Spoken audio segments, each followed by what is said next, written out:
What up all? We are back today for another site visit. As you can see behind me, the piers have been done.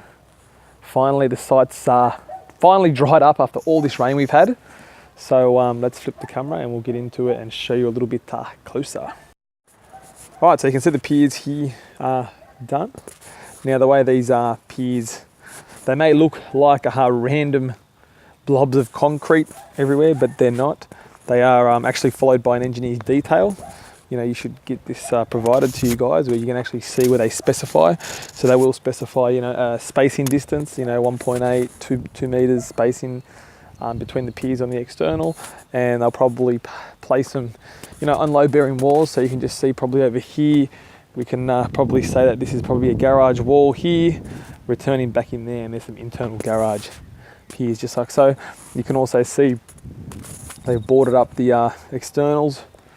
They started the forming up, ready to be formed up. They'll probably come back next week, get everything formed up, ready for concrete. You may wonder, there's a couple of blobs over there. They are piers as well too. That is going to be where the rainwater tank is. The rainwater tank's not up against the house on this one here. So definitely to get your piers done underneath the rainwater tank. You do sometimes see, actually let's flip the camera and I'll chat quickly about that in one sec. So yeah, these piers, you know, they're all different depth depending on when we do actually hit the solid rock. So yeah, piers can vary on site, you know, depending on where you are. If you're at the front corner or the back corner, they can vary in depth, but they're generally pretty much similar within a couple of hundred, you know, unless you have deep sloping land, so fairly rarely relatively flat blocks. Piers shouldn't be much different. You are going to have a bit of dirt removal to take out of these depending on how deep you go.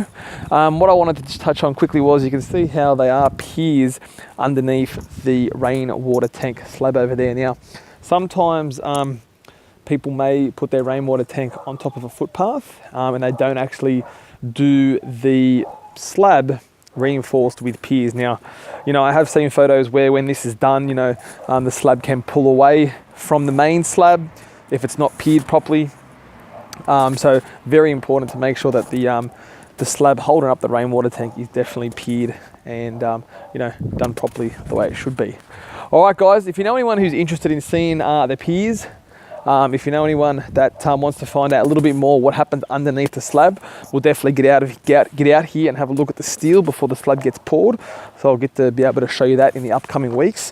Tag them in the comments below, and also don't forget to subscribe to the YouTube channel. Hit the button right here, guys. You'll be the first to see the videos as soon as they come up on YouTube. All right, guys, thanks for joining me on today's site visit. Bye for now.